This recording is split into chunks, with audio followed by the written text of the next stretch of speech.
নমস্কাৰ সকলোৰে ভালনে ভাল বেয়াৰ মাজত আজি মই ভিডিঅ'টো আৰম্ভ কৰিছোঁ।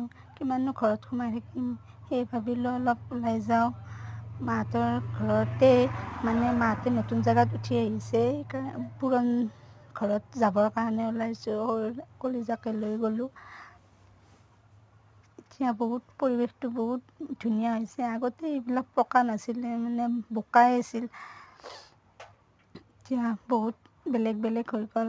আমাৰ মন্দিৰ গাঁৱৰ দুৰ্গা পূজা হয়, মনসা পূজা হয়, ইয়াত বহুত পূজা হয়। ঘৰ পালোঁ আহি, সৰু মা আৰু মাজু মাহঁতৰ ঘৰ ইয়াতে।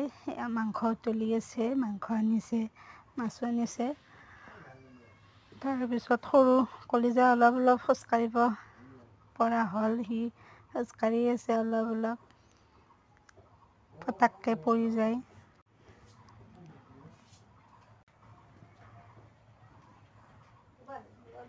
খোজকাঢ়িব অহা মাহৰ পৰা কিজানি সি ভালকৈ খোজকাঢ়িব পৰা হ'ব। আৰু আমাৰ মাজু দেউতাহঁতৰ ঘৰ, আমাৰ পুৰণ ঘৰ ইয়াতে আছিল। এইটোৱে আছিল পুৰণ ঘৰ। ইয়াৰ পৰা উঠি গৈছোঁ নতুন জেগাত। আৰু আমি ভাত খাই আহিলোঁ। আজিলৈ বা ইমানেই।